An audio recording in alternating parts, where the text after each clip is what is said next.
جيتكم فيديو جديد، فيديو في طريقتي في تطيب الشوربة، بس الشوربة المفورة، شوربة مفورة بالصوص.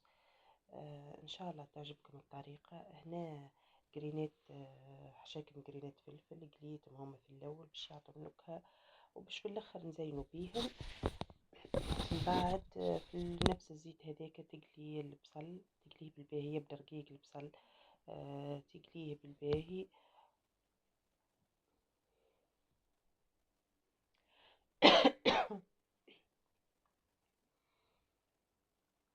عملت معاه مورقات رند، فوحت معناتها التفويحة اللي ملفة ديما نفوحوا فيها هذيك، ومرقت بالماء، وعملت قرن مكوش وخليته يطيب على روح الصوص. وهنا باش نبلو الشوربة. عارفة مش نبلوها، معناتها باش نعمل لها الزيت ونعمل لها نحضرها باش تتفور. خليت زوز رطال الشوربة معناتها كيلو. عملت له الملح، تعمل له كيف كيف الكركم،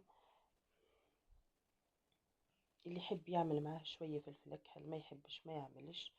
أنا عملت شوي.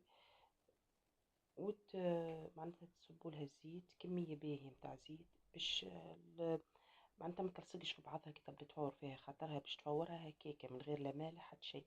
تفورها على طريقة النواصر، معناتها تحطها في الكاسكاس وتخليها تفور، ومن بعد تبدا كل شوية تهبطها معناتها وتعبي معناتها وتغمها شوية بالصوص، تسقيها نقولوا نحنا شوية بالصوص هذاك اللي يطيب.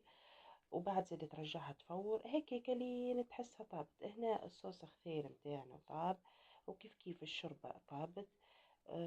معناتها هي معناتها ديجا مصمغة بالصوص.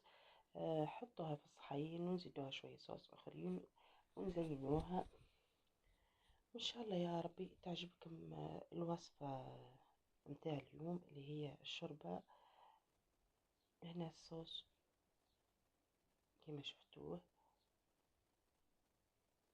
وزيناها باك الجرينات متاع الفلفل وكعبة البطاطا. صدقوني راهي من أبن ما تاكلوا الشوربة المفورة بالصوص، راهي بنينة على الآخر.